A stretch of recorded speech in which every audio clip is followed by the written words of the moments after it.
Nandana Braja Janaranjana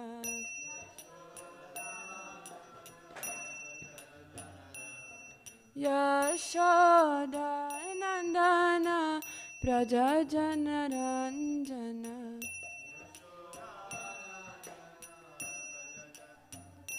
Yashoda Nandana Braja Janaranjana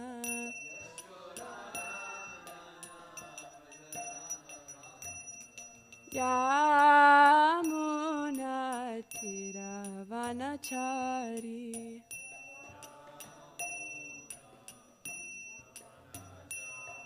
Yamunatiravanachari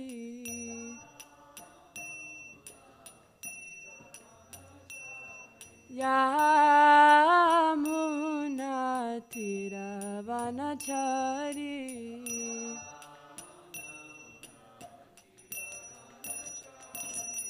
Jaya Radha Madhava Kunja Bihari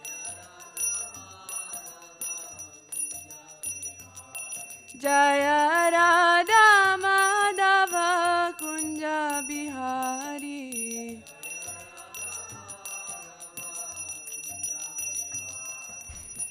Gopi Janavalabha Girivaradari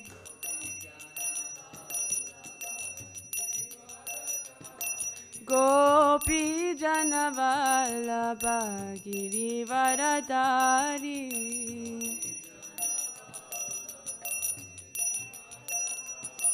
Yashoda Nandana Vraja Janaranjana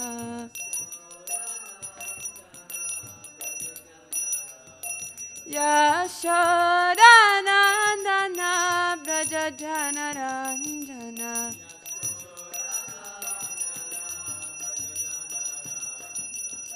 Yamunatiravanachari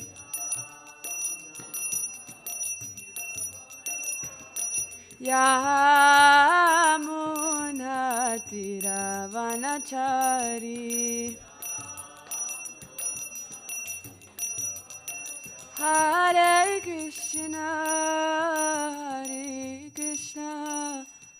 Krishna Krishna Hare Hare Hare Rama Rama Rama Hare Hare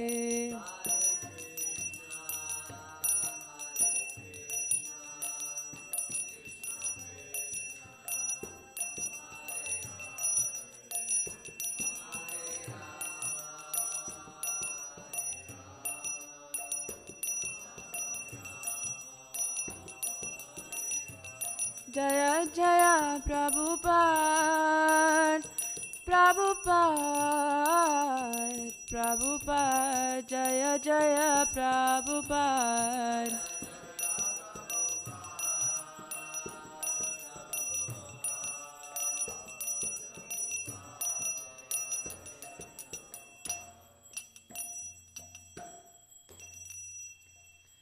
Jai Shri Radha Kalachandji ki jai, Shri Gauranitai ki jai, Srila Prabhupada ki jai.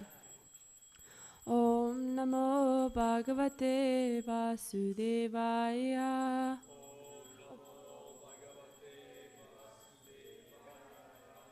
Om Namo Bhagavate Vasudevaya.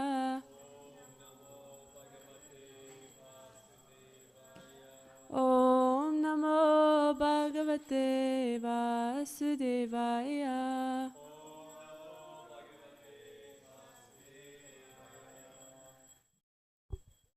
Stop. Can you turn to the... We'll recite the Sanskrit and English translations together. Narayanam namaskritya naram chaiva narottamam devim saraswatim vyasam tato jayam. Before reciting the Srimad Bhagavatam, the very means of conquest, One should offer respectful obeisances unto the personality of Godhead Narayan, unto Narayan Rishi, the supermost human being, unto Mother Saraswati, the goddess of learning, and unto Srila Vyasadeva, the author. Nashta prayeshu bhadreshu nityam bhagavata sevaya bhagavati uttamashoke bhaktir bhavati naishtiki. By regular attendance in classes on the Bhagavatam and by rendering of service to the pure devotee, all that is troublesome to the heart is almost completely destroyed. In loving service unto the personality of Godhead, who is praised with transcendental songs, is established as an irrevocable fact. Om Jnanatirmirandasya Jnananjana Shalakaya Chakshurun Militam Yena Tasmai Shri Guruve Namaha. I was born in the darkest of ignorance, and my spiritual master opened eyes with the torchlight of knowledge. I offer my respectful obeisances unto him, and I beg for service life after life after life. Thank you everyone for coming to today's Srimad Bhagavatam class. Today we are studying an entire chapter, so we've got a lot of reading to do. We're in Canto 4, Chapter 13, and we're going to read through texts 1 through 49, and then we'll focus in on text 39. While we're reading through these verses, I'll just give you the topic of today's class so that you can have that meditation in mind. Today we're hearing about how when material things go wrong in our lives, it's actually a great spiritual benediction. It can be very good for our spiritual life when material things don't work out for us. So let's see how that is. People can probably read maybe 3 verses at a time. Suta Goswami continued to speak to the rishis headed by Sanaka, said, after hearing Maitreya Rishi describe Dhruva Maharaj's ascent to Lord Vishnu, ascent to Lord Vishnu's abode, Vidura became very much enlightened in devotional motion, and he inquired from Maitreya as follows. Vidura inquired from Maitreya, "O greatly advanced devotee, who were the Prachetas? To which family did they belong? Whose sons were they? And where did they perform the great sacrifices?" Vidura continued, "I know that the great sage Narada is the greatest of all devotees. He has compiled the Pancharatrika, produced of devotional service, procedure of devotional service, and has directly met the Supreme Personality of Godhead." So Pancharatrika?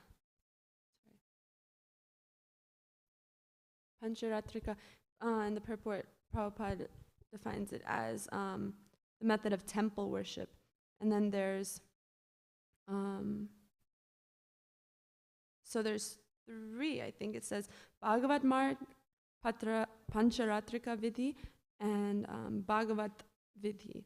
Bhagavat Marg is reading Srimad Bhagavatam. Pancharatrika Vidhi is temple worship, and Bhagavat Vidhi is the 9 processes of devotional service, which begin with hearing and chanting. Go ahead. While the Prachetas were executing religious rituals and sacrificial ceremonies, and thus worshipping the Supreme Personality of Godhead for his satisfaction, the great sage Narada described the transcendental qualities of Dhruva Maharaj. My dear Brahmana, how did Narada Muni glorify the Supreme Personality of Godhead, and what pastimes were described in that meeting? I'm very eager to hear them. Kindly explain fully about that glorification of the Lord.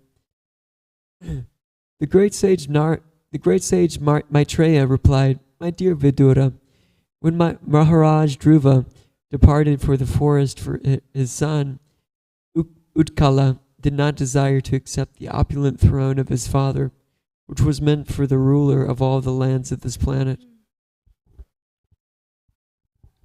From his very birth, Utkala was fully satisfied and unattached to the world. He was equipoised, for he could see everything resting in the Supersoul, and the Supersoul present in everyone's heart. By expansion of his knowledge of the Supreme Brahman, he had already attained liberation from the bondage of the body. This liberation is known as nirvana. He was situated in transcendental bliss, and he continued always in that blissful existence, which expanded more and more. This was possible for him by continual practice of bhakti yoga, which is compared to fire, because it burns away all dirty material things. He was always situated in its constitutional position of self-realization, and he could not see anything else but the Supreme Lord and himself engaged in discharging devotional service.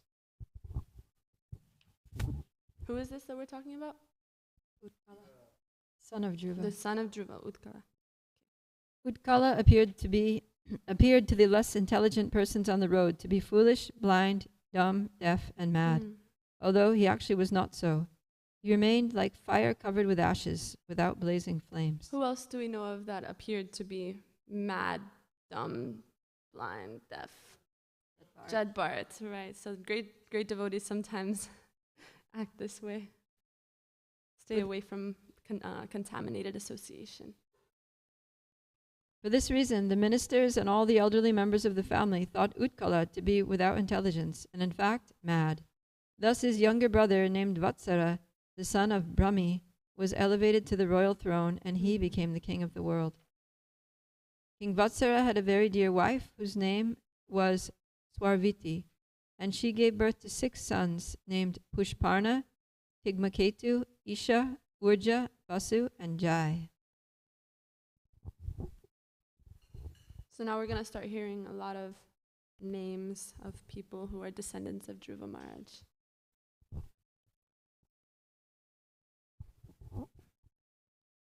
Pushparna had 2 wives named Prabha and Dosha. Prabha had 3 sons named Prathar, Madhyadinam and Sayam. Dosha had 3 sons, Pradosha, Nishita and Vyushta. Vyushta's wife was named Pushkarini, and she gave birth to a very powerful son named Sarvateja. Sarvateja's wife Akuti gave birth to a son named Chakshusha, who became the 6th Manu at the end of Manu millennium. Natvala, the wife of Chakshusha Manu, gave birth to the following faultless sons: Puru, Kutsa, Trita, Dyumna, Satyavan, Rita, Vrata, Agnishtoma, Atira, Ratra, Pradyumna, Shibi, and Ulmuka.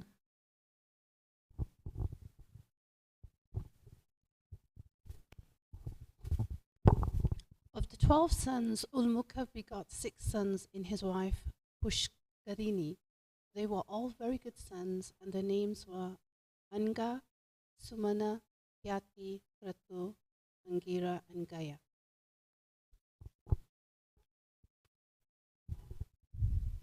Please read 3 verses. Thank you. The wife of Anga, Sunitha, gave birth to a son named Vena, who was very crooked. The saintly king Anga was very disappointed with Vena's bad character, and he had left and kingdom and went out to the forest. So we're hearing so many generations. I think it's been like 6 or 7 generations of descendants from Dhruva Maharaj, and so now we're coming to Vena, this very crooked personality with bad character. Continue. My dear Vidura, when great sages curse, their words are as invincible as a thunderbolt. Thus, when they cursed King Vena out of anger, he died. After his death, since there was no king, all the virtues and thieves flourished the kingdom and became unregulated, and all the citizens suffered greatly. On seeing this, the great sages took the right hand of Vena as a churning rod, and as a result of their churning, Lord Vishnu, in his partial representation, made his advent as King Prithu, the original emperor of the world. So what just happened? Venu died, and they used his arm to churn. What was this? As a churning rod. And as a result of their churning, Lord Vishnu, in his partial representation, came as King Prithu. So interesting. Maybe Prabhupada Priya can elaborate on that at some point. Okay, cool. We'll hear about it later. Vidura inquired from the sage Maitreya, "My dear Brahmana, King Anga was very gentle. He had high character and was a saintly personality and lover of Brahminical culture. How is that such a great soul got a bad son like Vena because of who he become indifferent to the kingdom and left it?"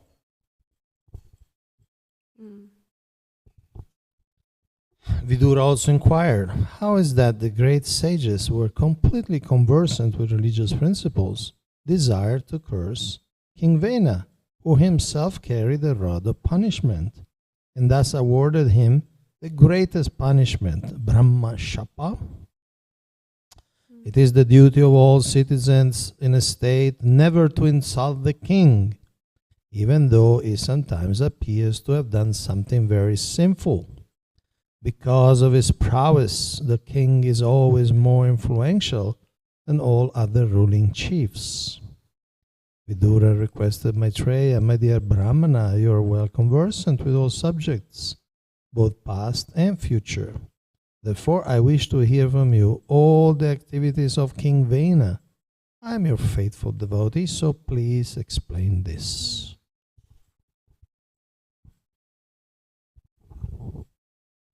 Sri Maitreya replied, "My dear Vidura, once the great king Anga arranged to perform the great sacrifice known as Ashwamedha. All the expert Brahmins present knew how to invite the demigods, but in spite of their efforts, no demigods participated or appeared in that sacrifice. O king, we know that the priest engaged in the sacrifice then informed King Anga, O king, we are properly offering the clarified butter in the sacrifice. But despite all our efforts, the demigods do not accept it. O king, we know that paraphernalia to perform this sacrifice is well collected by you with great faith and care and is not polluted. Our chanting of the Vedic hymns is also not deficient in any way.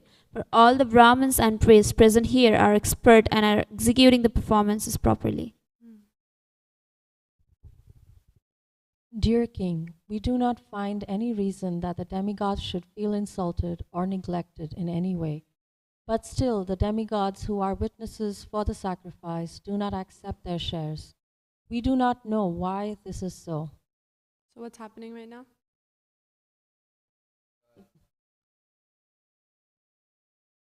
Yeah, he's trying to perform an Ashwamedha Yagya. He's trying to perform some sacrifice, and it's just not happening, even though they're doing everything right. Maitreya explained that King Anga, after hearing the statements of the priest, was greatly aggrieved. At that time, he took permission from the priest to break his silence and inquired from all the priests who were present in the sacrificial arena. King Anga addressed the priestly order. "My dear priest, kindly tell me what offense I have committed. Although invited, the demigods are neither taking part in the sacrifice nor accepting their shares."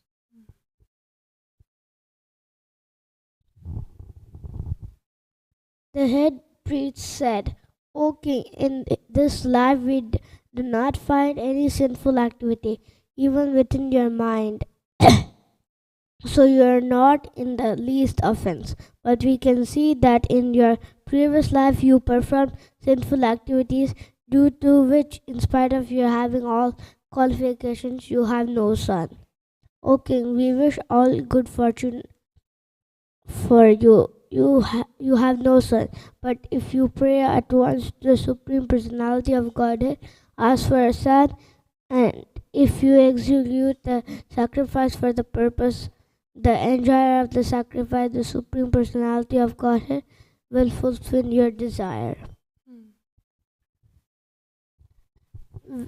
When Hari, the supreme enjoyer of all sacrifices, is invited to fulfill your desire for a son, all the demigods will come with him and take share take their share in the sacrifice. The performer of the sacrifices under karma kanda activities achieves the fulfillment of the desire for which he worships the Lord. One second, I just want to recap. Who is he speaking to right now? Who's the king that is being spoken to? The priests are Anga. speaking to Anga. They're speaking to Anga. They're telling him to pray to the Supreme Personality of Godhead. But also, who is Anga? The father of Vena. So he's being told to pray to the Supreme Personality of Godhead, but he's about to have this like really awful son. So let's see how that happens. Thus, for the sake of a son for King Anga, they decided to offer oblations to Lord Vishnu, who is situated in the hearts of all living entities. As soon as the oblation was offered in the fire, a person appeared from the fire altar wearing a golden garland and a white dress. He was carrying a golden pot filled with rice boiled in milk. The king was very liberal, and after taking permission from the priests, he took the preparation in his joined palms, and after smelling it, he offered a portion to his wife. Although the queen had no son, after eating that food, which had the power to produce a male child, she became pregnant by her husband, and in due course of time she gave birth to a son. That boy was born partially in the dynasty of irreligion. His grandfather was death personified, and the boy grew up as his follower. He became a greatly irreligious person. Actually, let's go ahead and focus in on this verse. This is our focus verse, so we'll read the purport and then we'll continue with the rest of the story, because what's in the purport kind of gives some good clarity as to what's happening. Sabala eva purusho. Sabala eva purusho. Mata maham anuvrata.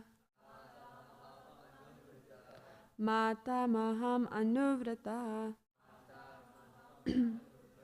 Adharmam shodbhavam mrityum. Adharmam shodbhavam mrityum. Tena bhavara dharmikaha. Tena bhavara dharmika. Sabala eva purusho. Mata maham anuvrataha. Adharmam shodbhavam mrityum. Tena bhavara dharmika. Please chant. Sabala eva purusho. Mahan vrataha. Adharmam shodbhavam mrityum. Tena bhavara dharmika. Sabala eva purusho. Mata maham anuvrata. Adharmam shodbhavam mrityum. Tenad bhavara dharmika. One more, maybe Vaishnavi. Sabala eva purusho. Mata maham anuvrata. Adharmam shodbhavam mrityum. Tena bhavara dharmika. I think maybe since we're a little short on time, we can skip the word for word. We can just go straight to the translation. We can read it together. That boy was born partially in the dynasty of irreligion. His grandfather was death personified, and the boy grew up as his follower. He became a greatly irreligious person. We're going to understand why that is through the purport. Purport by His Divine Grace A.C. Bhaktivedanta Swami Srila Prabhupada. The child's mother, Sunita, was the daughter of death personified. Generally, the daughter receives the qualifications of her father, and the son acquires those of the mother. So according to the axiomatic truth that things equal to the same thing are equal to one another, the child born of King Anga became the follower of his maternal grandfather. According to Smriti Shastra, a child generally follows the principles of his maternal uncle's house. Interesting. Naranam Matula Karma means that a child generally follows the qualities of his maternal family. If the maternal family is very corrupt or sinful, the child, even though born of a good father, becomes a victim of the maternal family. According to Vedic civilization, therefore, before the marriage takes place, an account is taken of both the boys' and girls' families. If, according to astrological calculation, the combination is perfect, then marriage takes place. Sometimes, however, there is a mistake and family life becomes frustrating. It appears that King Anga did not get a very good wife in Sunita because she was the daughter of death personified. Sometimes the Lord arranges an unfortunate wife for his devotee, so that gradually, due to family circumstances, the devotee becomes detached from his wife and home and makes progress in devotional life. It appears that by the arrangement of the Supreme Personality of Godhead, King Anga, although a pious devotee, got an unfortunate wife like Sunita and later on a bad child like Vena.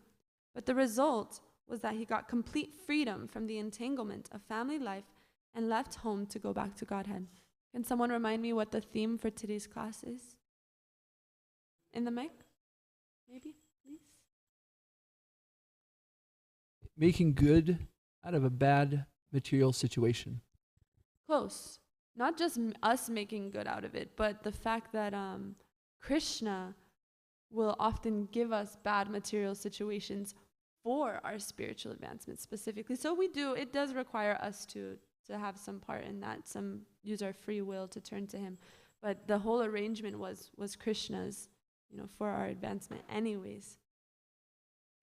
Okay, so we can continue reading the rest of the translations and then come back to this topic. We're going to start with 40.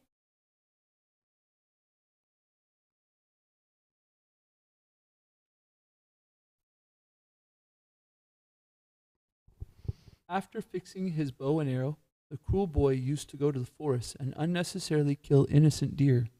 And as soon as he came, all the people would cry, "Here comes cruel Vena! Here comes cruel Vena!" Who was Vena's grandfather again? Death personified.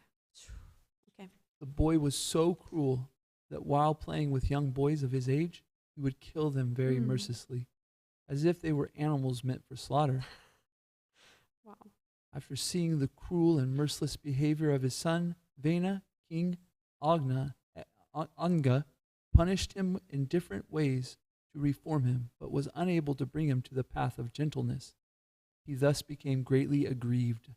I'll share something a little bit dark because this is a little bit dark. I've seen there's accounts of children that are just completely messed up in the head for some reason, and as children they start doing things like this. They start killing animals for no reason, just torturing them, or even attempting to kill their own family, and they're like 7 years old. There's interviews with these types of children. It's so scary that demons can take birth and they come in these forms of children who look so sweet and innocent. Everyone thinks it's just a child, they're so pure, but they're coming with lifetimes of baggage. So we never know.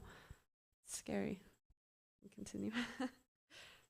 Makes me think of Sid from Toy Story. Oh my gosh, right. Good example.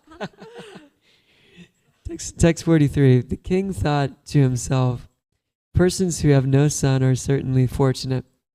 They must have worshipped the Lord in their previous lives so that they would not have had to suffer the unbearable unhappiness caused by a bad son.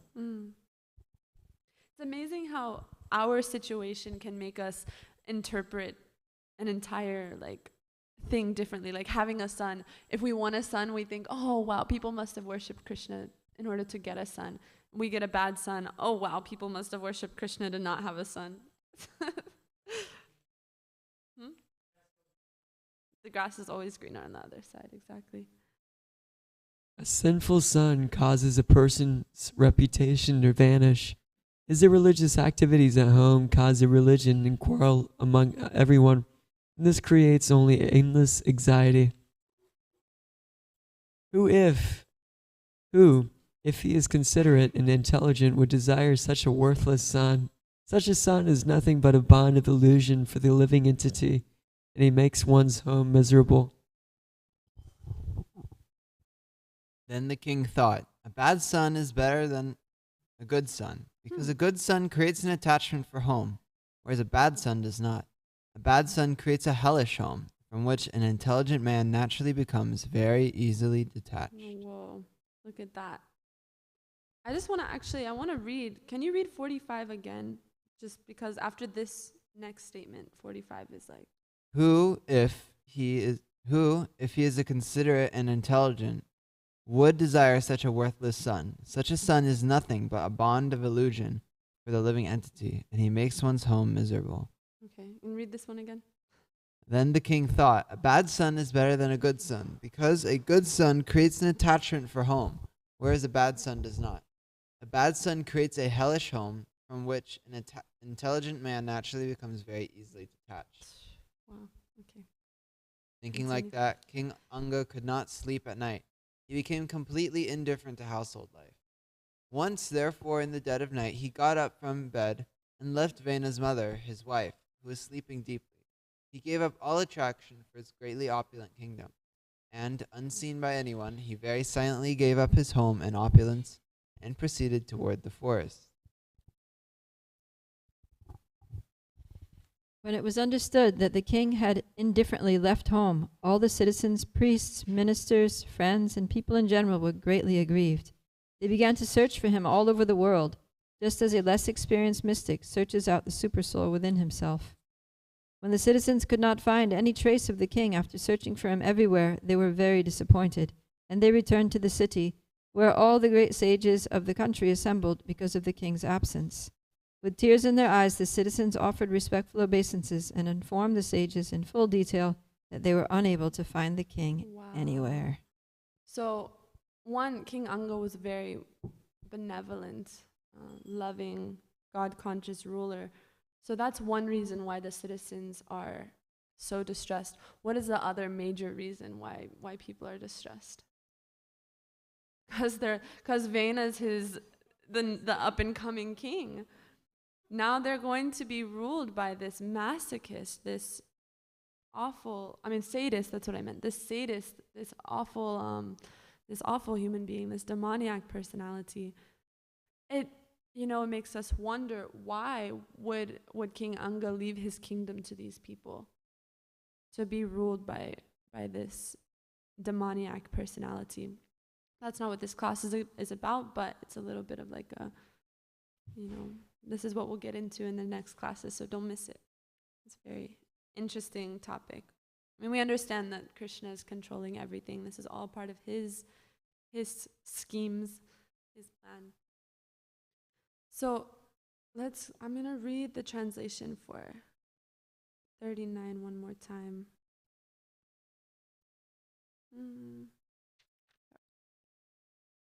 That boy was born partially in the dynasty of irreligion. His grandfather was death personified, and the boy grew up as his follower. He became a greatly irreligious person.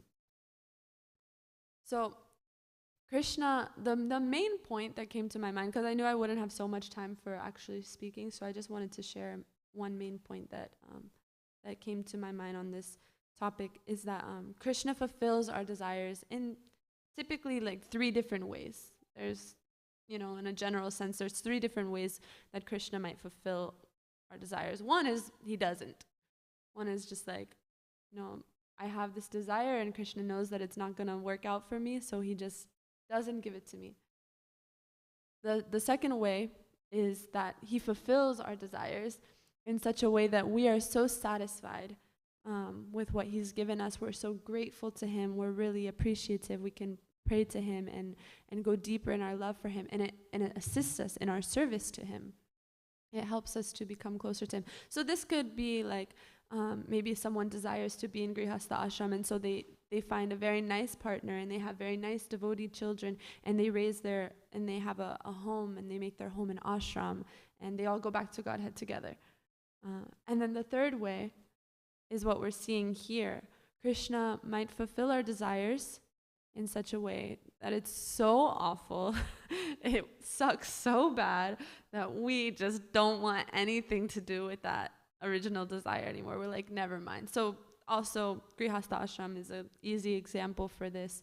In this situation, he wanted a son so bad, and it's just like, oh, this son is awful, never mind. I don't want a son anymore. It's not like now I want a good son. Krishna, can you just give me a good son? No, he's like over it. He's like, never mind. I just want to go back to Godhead.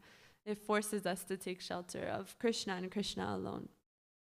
So, I mean, yeah, we can be very grateful for these three different ways that Krishna can reciprocate with us.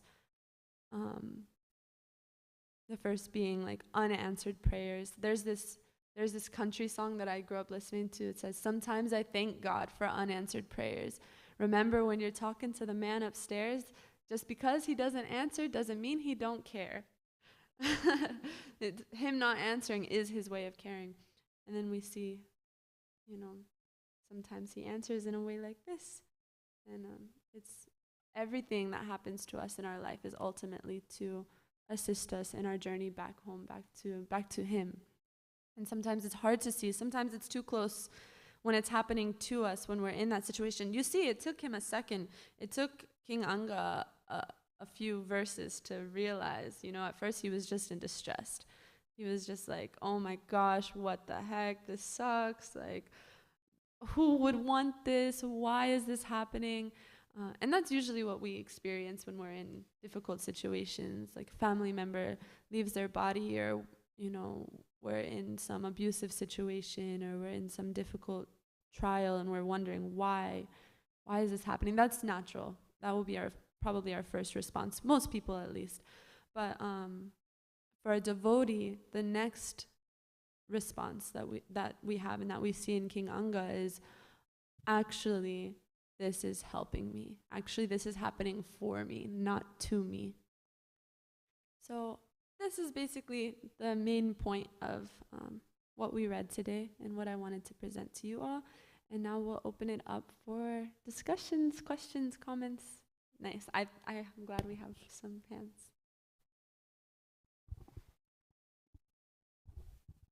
It'll be Nanda Braj, then Drishta, then Tulsi Saki. Your humility is appreciated, Prabhu.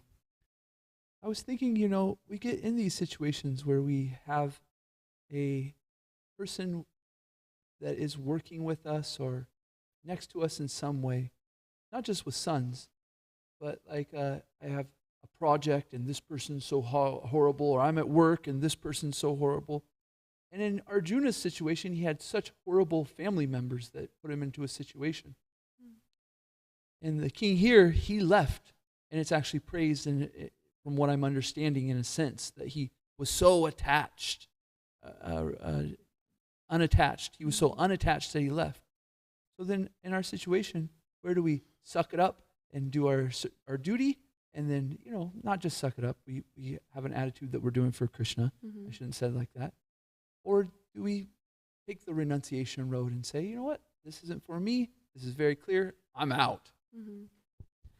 Well, the easiest answer that I can give, probably you might have expected it, is just we have to consult with senior devotees or mentors or a spiritual master, and hear from them what's best for us. Like Arjuna, he heard from Krishna, no, it's best for you to fight.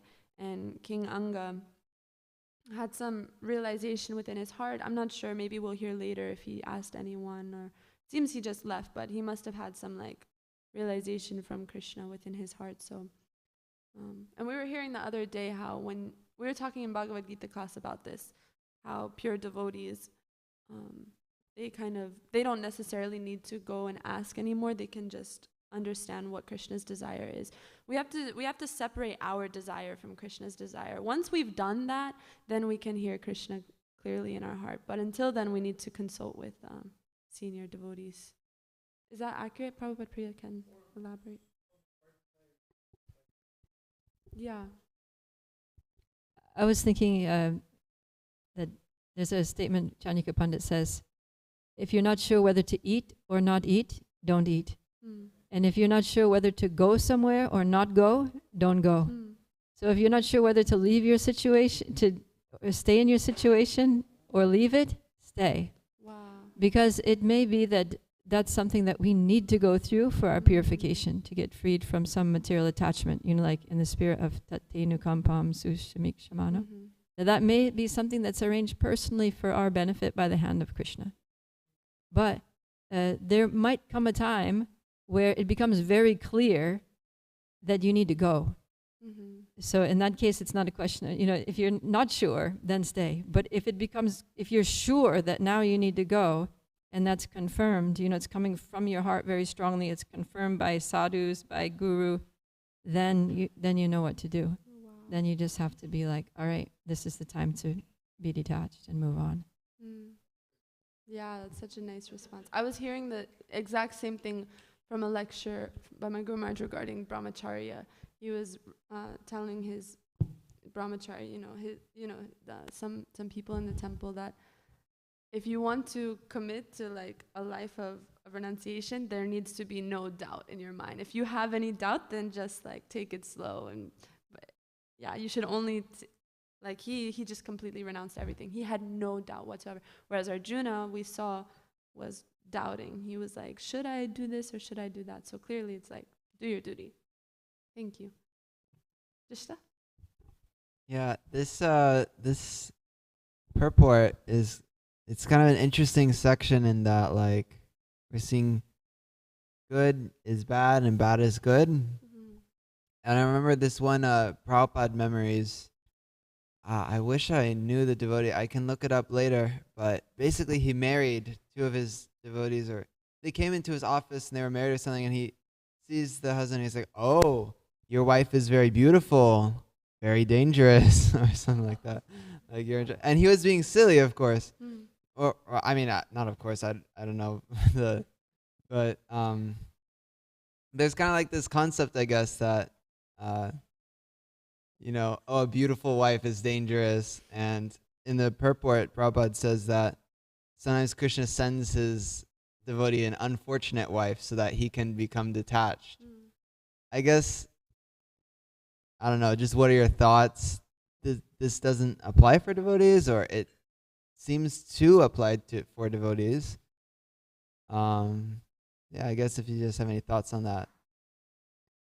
I'd love to open it up for discussion. For me, it seems that whatever's favorable for your Krishna consciousness is what Krishna is going to give you.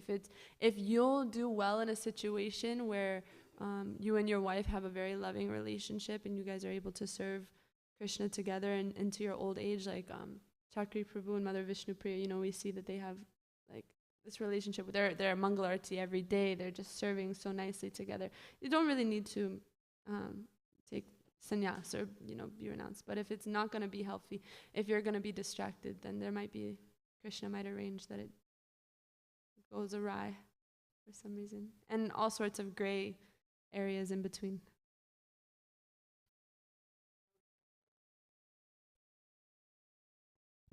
I mean, we hear it quite often that the purpose of marriage is to have this relationship that's centered around Krishna. And it really is so true. If your relationship isn't around serving Krishna, then that competition comes out in ways of trying to control each other. And so that looks so different to so many different relationships. But if each can get to that point where they're saying, my life, my priority is to serve Krishna, how can we best work together? Sometimes that looks like working in service together. Sometimes that's just supporting somebody in their service. Mm. Oh, I really appreciate the service that you do in any way, shape, and form that you can encourage them in their service. And that might be like, hey, you do your service over here, and I do my service over here. Or it can be really close. So, yes, just really trying to figure out how best to support each other in serving Krishna. Any other thoughts or Tulsi Saki? Thank you for a nice class. My question is, in case of King Vena, looks like he was doomed just from his birth, and there was not much importance given to his upbringing, his association after birth. Whereas everywhere else, like birth, you're not a devotee you're not a brahmana by birth. It's your, how you behave after. But with Vena, it's like, was there no attempt to like give him good association? And his father was so saintly, but it's just like, okay, he was born to, mother, father. Yeah, it was just like based on his birth. Well, the next chapter, this was just like a very brief overview of the situation. The next chapter is going to be more, it's called The Story of King Vena, so I assume that it's going to get more into those details. But in the meantime, I wonder if maybe Prabhupada Priya has a thought on that.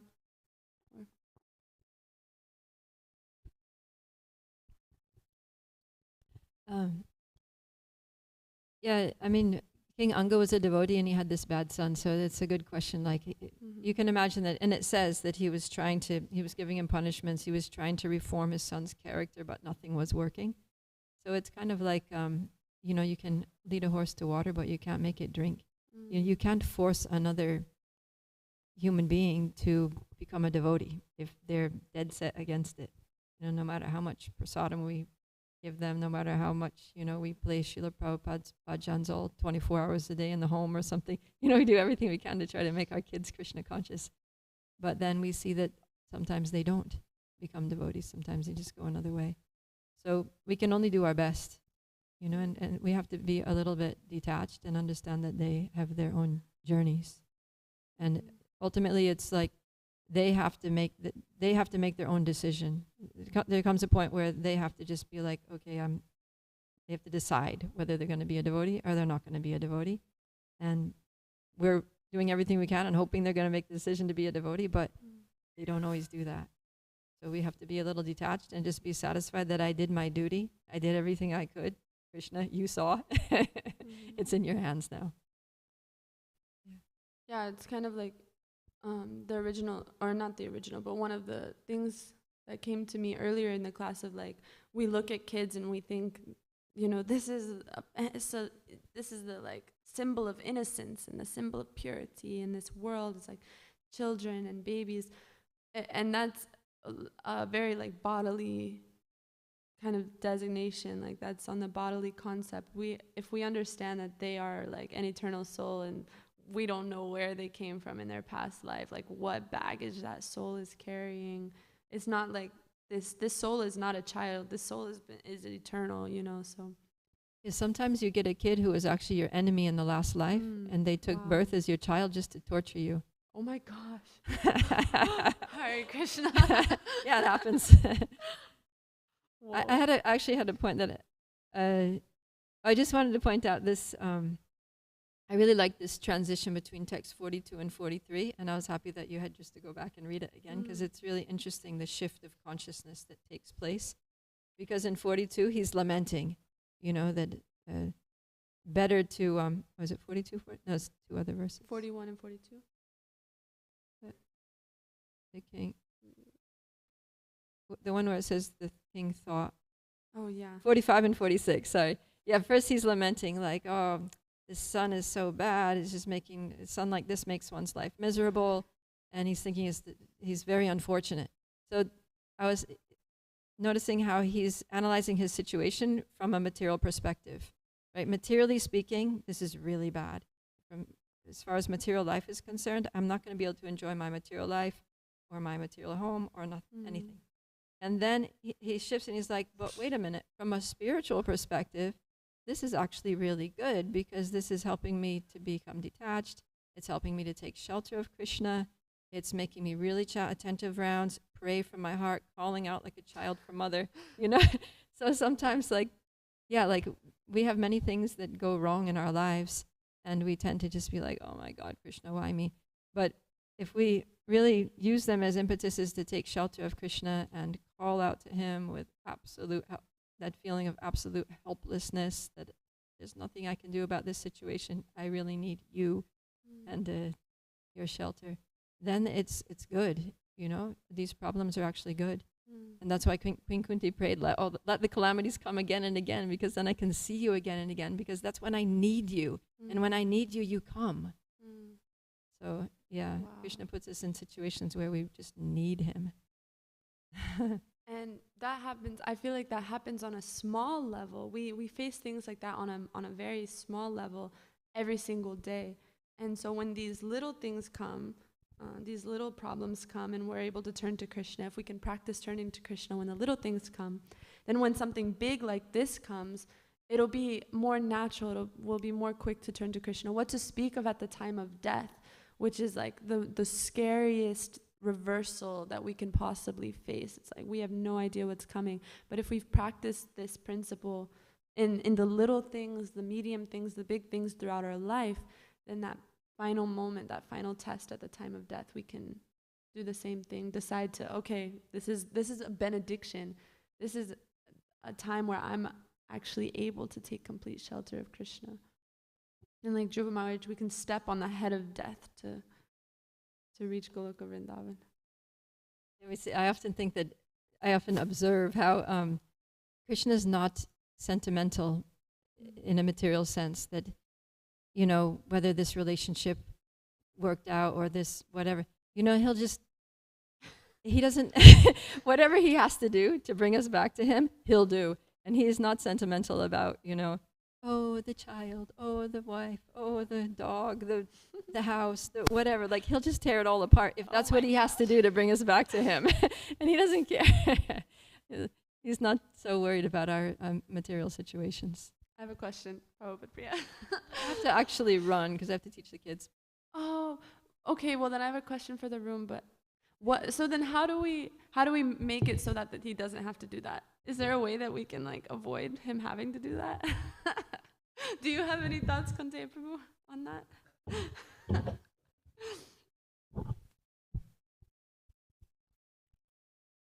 Basically, if I understand you correctly, you're saying, how do we prevent Krishna from doing his job? From having, well, how do we, what I'm saying is like, how do we act in such a way, how do we enter into these situations in such a way that maybe Krishna doesn't have to rip it apart. He can just, we can just serve him in that situation. Oh, Mother Kunti all the way down the hall said, offer it to Krishna. You see, the point is that there is a premise in your question. It's like, okay, we need to prevent this thing. How do we prevent these things? So sometimes our present comes from a very complex past, many lifetimes or choices we made in this life, and there are anarthas we are struggling with. So I would say, in any case, the process remains the same. The top priority is to purify our consciousness. And at every step, see, we don't have everyday big choices to make. But when we have big choices, getting married or not getting married, or not getting married right now, or marrying this person or that person, or marrying this person, but with this understanding, with this clarifying of expectation, or taking this job, or moving to this temple, or moving to that city or to that country.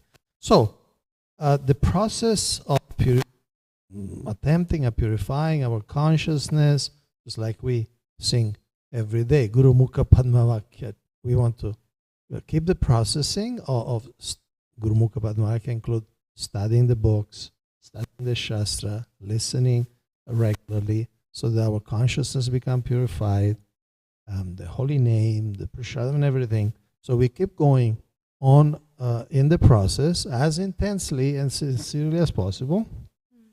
Then, when there is a choice, when there is a fork in the road, first of all, we'll be better equipped. And second, we likely become more humble because we know all this history. This is Puranic history. It's for us to learn from these experiences. But which experience to apply every time, it may be different. Like Yudhishthira Maharaj, at one point after Kurukshetra, he wanted to give everything up. But then the Lord and arranged Bhishmadeva preached to him, no, you got to be a king. And he remained king for 36 years. But then later on, when Krishna left, it was apparently perfectly okay for him and all the Pandavas to just leave everything and go. Because the situation was different, Parikshit Maharaj was ready. So the same thing done at one stage is wrong or not appreciated by Krishna. Another, the same thing done in a different stage is perfect. So I would say two things to conclude. The ongoing process of purification. And then when we reach a fork in the road, be very cautious. Like you said before, I liked very much that answer. We need to consult. We need to be very cautious, not just being impulsive.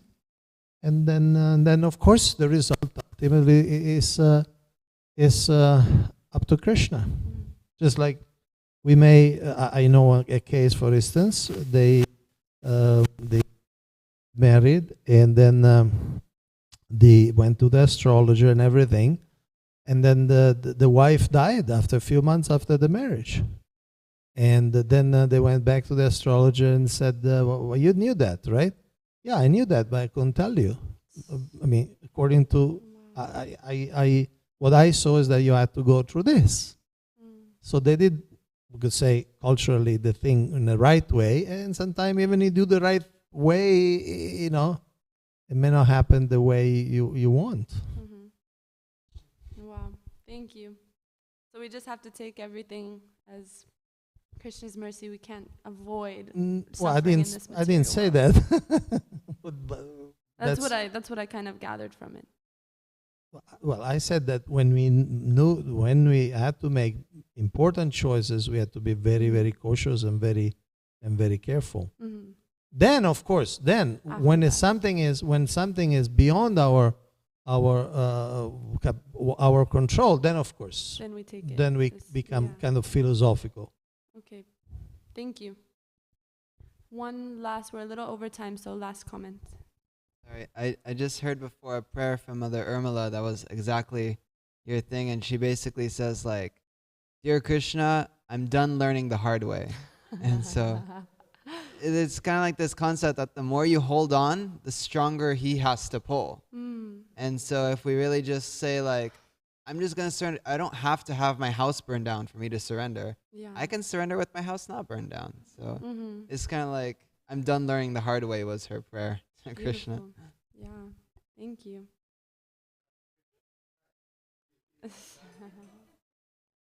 All right. Thank you so much, everyone, for today's discussion. Grantaraj Srimad Bhagavatam ki jai, Srila Prabhupada ki jai. Panchakalpatra.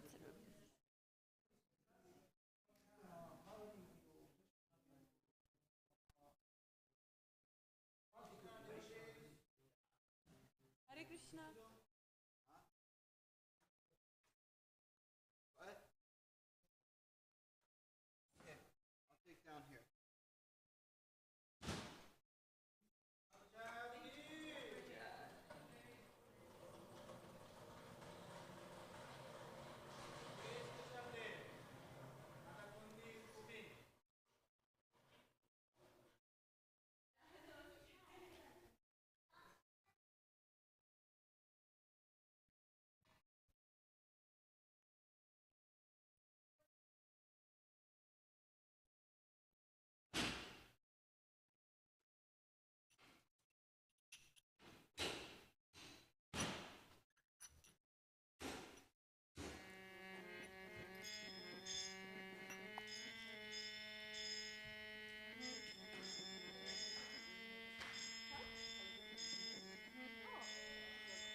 आनन्दाम्बुदीवर्धनम् प्रतिपदं पूर्णामृतास्वादनं सर्वात्मसपनं परं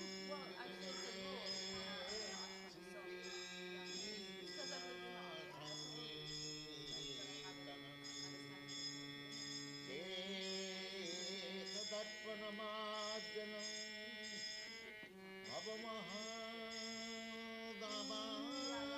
अवमहादाबाग्निर्मापणम् श्रेयस्तैरवचन्द्रिकावितरणम्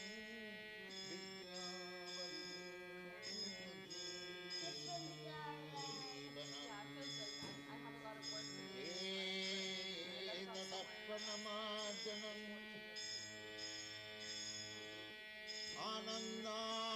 आनन्दाम्बुदीवर्धनम्